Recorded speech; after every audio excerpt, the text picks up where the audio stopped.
سورت الضحا اور سورت علم نشرح۔ سورت الضحا میں بھی رسول اللہ صلی اللہ علیہ وسلم پر اللہ سبحانہ وتعالی کے انعامات کا ذکر ہے، اور اس سورت میں بھی آپ صلی اللہ علیہ وسلم پر اللہ سبحانہ وتعالی نے جو انعامات کیے، احسانات کیے، ان کا ذکر ہے۔ سورت الضحا میں حسی انعامات، ظاہری انعامات، نظر آنے والی چیزیں، ان کا ذکر ہے، اور سورت الشرح میں معنوی یا نظر نہ آنے والے لیکن حقیقت میں جو اللہ سبحانہ وتعالیٰ کے انعامات ہیں جن کا ذکر آگے آئے گا آج، ان کا ذکر ہے۔ حقیقت یہ ہے کہ کوئی بھی نعمت کسی کو بھی جب ملتی ہے تو اس پر لازم ہوتا ہے کہ وہ اس کا شکر ادا کرے۔ سورت الضحا کے آخر میں آپ صلی اللہ علیہ وسلم کو بتا دیا گیا کہ آپ شکر ادا کرنے کے لیے کیا کیا کریں۔ کیا بتایا گیا؟ فَأَمَّا الْيَتِيمَ فَلَا تَقْهَرْ وَأَمَّا السَّائِلَ فَلَا تَنْهَرْ وَأَمَّا بِنِعْمَةِ رَبِّكَ فَحَدِّثْ، کہ جس طرح آپ پر احسانات ہوئے ہیں کہ اللہ تعالیٰ نے آپ کو یتیمی کی حالت میں بہترین ٹھکانہ عطا کیا اور بہترین آپ کو علم عطا کیا، نبوت عطا کی، تو اسی طرح آپ بھی یتیم کے ساتھ احسان کریں، اور جو سوالی کوئی آئے، علم کا سوالی یا مال کا سوالی، اس کے ساتھ نرمی کا سلوک کریں، اس کو ڈانٹے نہیں۔ یعنی آپ صلی اللہ علیہ وسلم کو دی جانے والی نعمتوں اور احسانات کا شکر ادا کرنے کا طریقہ بتایا جا رہا ہے۔ جیسی نعمتیں ویسا ہی شکر، اسی کی قسم کا شکر۔ اور اس صورت میں بھی ہم دیکھتے ہیں کہ جن احسانات کا ذکر ہے بعد میں اسی طرح کے شکر ادا کرنے کی بات ہے۔ اور یہاں چونکہ مانوی نعمتیں ہیں جیسے وحی الہی ہے، اور اللہ سبحانہ وتعالیٰ نے آپ کے لیے جو آسانیاں کی اور آپ کا ذکر خیر جو بلند کیا، تو اس پر آپ کو حکم دیا جا رہا ہے کہ آپ اپنے رب کی طرف توجہ کیجئے، اس کی عبادت کیجئے، جب فارغ ہو جائیں تو بھی اپنے رب کی طرف رغبت کیجئے۔ انسان جب کسی بھی نعمت کا شکر ادا کرتا ہے تو اللہ تعالیٰ کا وعدہ ہے کہ وہ اس نعمت کو بڑھا دیتا ہے اور زیادہ عطا کرتا ہے۔ ہمیں بھی اللہ تعالیٰ نے مختلف طرح کی نعمتیں اور ٹیلنٹس دے رکھے ہیں۔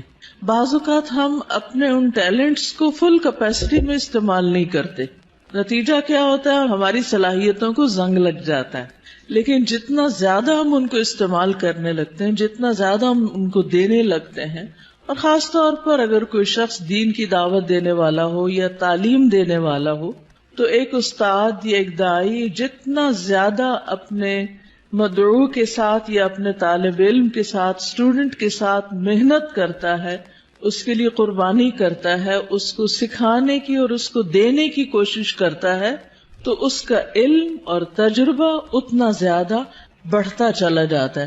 نہ صرف یہ کہ علم اور تجربہ بڑھتا ہے، بلکہ شاگردوں کے دل میں اس کے لیے محبت اور اس کے لیے رسپیکٹ اور اس کی قدر کا جذبہ بھی اسی طرح بڑھتا ہے۔ ہم سب بھی اپنے اپنے وقت میں طالب علم رہے، اور ہم سب جانتے ہیں کہ کس استاد کا ہماری نظر میں کیا مقام تھا، آج تک ہمیں یاد ہے۔ تو اسی طرح ہمارے شاگردوں کی نظر میں بھی ہر استاد کا اپنا اپنا ایک مقام ہے، اور کس کا مقام اور درجہ اور عزت اور محبت اور قدر زیادہ ہوتی ہے، جو اپنے شاگردوں کے لیے جتنا زیادہ مخلص ہوتا ہے۔ وہ علم دینے کے کام کو یا نبوت کا کام کو پیشہ نہیں ہوتا، یہ ایک اللہ سبحانہ وتعالیٰ کی نعمت کا، اللہ تعالیٰ کے اس احسان کا کہ اس نے ہمیں یہ سب کچھ عطا کیا، اس کا شکر ادا کرنا ہوتا ہے، اظہار نعمت کرنا ہوتا ہے، اس کو شیئر کرنا ہوتا ہے، دوسروں کے ساتھ بانٹنا ہوتا ہے۔ اور انسانوں کی تعلیم و تربیت اور انسانوں کو کچھ بنانا، یہ دنیا کا سب سے بڑا کام ہے، کیونکہ مادی چیزیں، پتھر توڑ کے گھر بنانا، کوٹ کے بجری سڑکیں بنانا، یہ بھی ایک کام ہے جو نظر آنے والی چیزیں ہیں، لیکن وہ تو ہمارے لیے مسخر ہیں، مطیع ہیں، فرما بردار ہیں، ہم جہاں چاہیں ان کو لگا دیں، جس طرح چاہیں ان کو رکھ دیں۔ لیکن انسان اتنی آسانی سے بات سننے والے نہیں ہوتے، ان کو مولڈ کرنا اور ان کو گھڑنا اور ان کو کچھ بنانا اور ان کو سنوارنا اور ان کو نکھارنا، جو نبی صلی اللہ علیہ وسلم کے فرائض منصبی میں سے تھا. اور یہی آپ کے بعد ہر استاد کی ذمہ داری ہے کہ وہ طالب علموں کو صرف انفارمیشن ٹرانسفر کرنے والا نہ ہو، بلکہ ان کے اندر کے پوٹینشل کو، ان کی صلاحیت کو، ان کے اندر پائی جانے والی مختلف جو قوتیں ہیں ان کو نکھارنے اور معاشرے کے لیے اور خود اس شخص کے لیے زیادہ سے زیادہ مفید بنانے والی. اور یہ کام والدین کے بعد استاد ہی کرتا ہے اور یہ اس کی بہت بڑی ذمہ داری ہوتی. تو اس پس منظر کو سامنے رکھتے ہوئے ہم اس سورت کا انشاءاللہ مطالعہ کریں گے کہ ہمیں کیا کرنا ہے. سوال یہ پیدا ہوتا ہے کہ کیا یہ احکامات جو اس سورت کے اندر آئے ہیں صرف نبی صلی اللہ علیہ وسلم کے لیے خاص ہیں یا اس کے بعد ان لوگوں کے لیے بھی جو آپ کے طریقے پر چلنے والے ہوں اور آپ ہی کے کام کو آگے لے کر بڑھنے والے ہوں.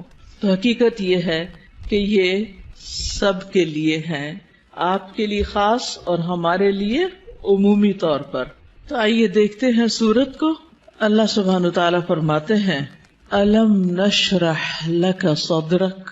الم کیا نہیں سوالیہ انداز ہے اور یہ یقیناً کے معنوں میں ہے، قد کے معنوں میں. نشرح ہم نے کھول دیا. شرح کا لفظ ہوتا ہے کسی چیز کو چھوٹے چھوٹے ٹکڑے کر کے، جیسے گوشت ہے تو گوشت کے چھوٹے چھوٹے سلائسز کرنا، اس کو کاٹنا. تشریح سرجری کے لیے بھی آتا ہے. الم نشرح کیا ہم نے کھول نہیں دیا، لکا آپ کے لیے، آپ کی خاطر، کیا صدرک آپ کا سینہ. کیا ہم نے آپ کی خاطر، آپ کے لیے آپ کا سینہ کھول نہیں دیا، آپ کے دل کی تنگی کو دور نہیں کر دیا. اگر دیکھا جائے تو دنیا میں پائی جانے والی نعمتوں میں سے سب سے بڑی نعمت یہ ہے کہ انسان کو شرح صدر، سینے کی وسعت، دل کی وسعت، دل کا اطمینان نصیب ہو. ڈپریشن کیا ہے؟ دل کا گھٹنا، سینے کا تنگ ہونا، اندر کی تنگی، شح، بخل، انسان کے اندر کی ایسی کیفیات کہ نہ وہ اپنے سے راضی اور خوش اور نہ کسی اور سے. اللہ سبحانہ وتعالیٰ نے ہمارے دل کو ہر چیز سے مختلف بنایا ہے. باقی جتنی بھی چیزیں ہیں ان میں جب ہم کچھ ڈالتے ہیں تو وہ بھر جاتی ہیں، تنگ ہو جاتی ہیں.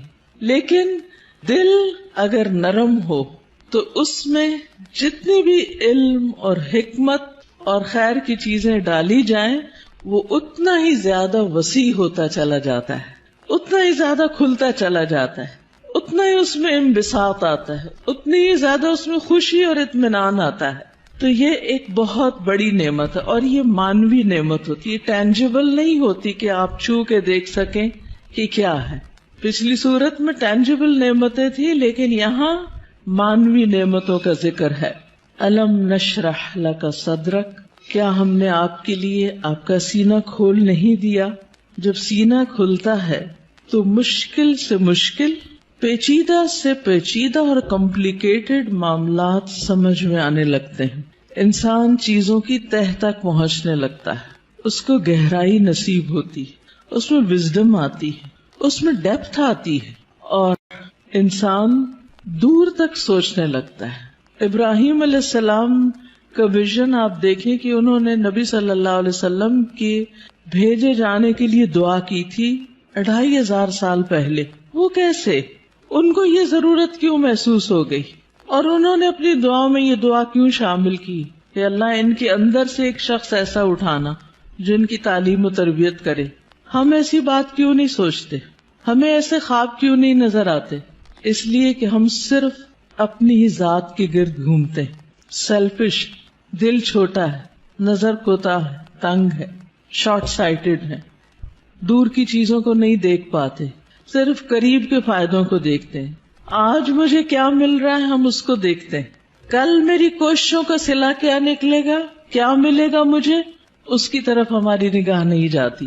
لہذا جو لوگ شارٹ ٹرم گولز کے لیے کام کرتے ہیں وہ کوئی بڑا کام کبھی بھی نہیں کر سکتے. اور جو لوگ دور تک سوچتے ہیں، اور وہ وہی سوچتے ہیں جن کے اندر وسعت ہوتی، جن کا دل بڑا ہوتا ہے، جن کی نگاہ دور تک دیکھتی ہے. تو الم نشرح لک صدرک، کیا ہم نے آپ کے لیے آپ کا سینہ کھول نہیں دیا؟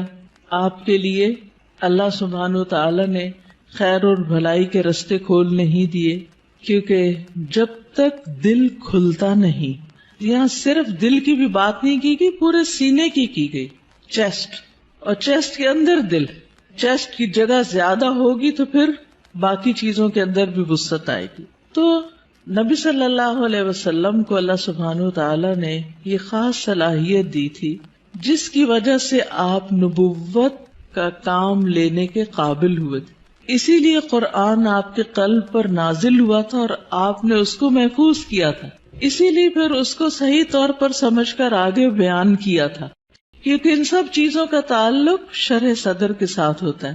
یہی وجہ ہے کہ ہم دیکھتے ہیں کہ موسیٰ علیہ السلام جب اللہ سبحانہ تعالیٰ نے ان سے بات کی، ہم کلام ہوئے اللہ تعالیٰ، اور ان کو اپنے کام کے لیے چن لیا، وَاصْطَنَعْتُكَ لِنَفْسِي، اور اللہ تعالیٰ نے ان کو اپنی رسالات سے نوازا، تو انہوں نے سب سے پہلی دعا کیا مانگی؟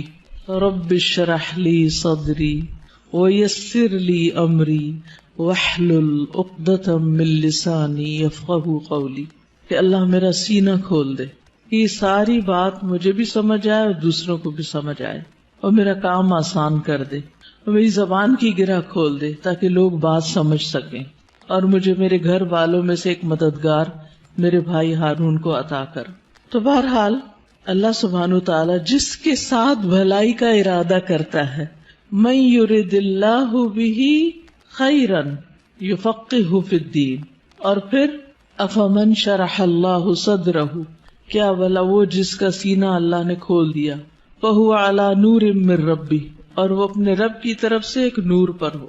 تو جس کا سینہ اللہ تعالیٰ کھول دے، اور خصوصاً جس کو اللہ ہدایت دینا چاہتا ہے، صحیح راستہ دکھانا چاہتا ہے، تو اس کے بارے میں کیا فرمایا؟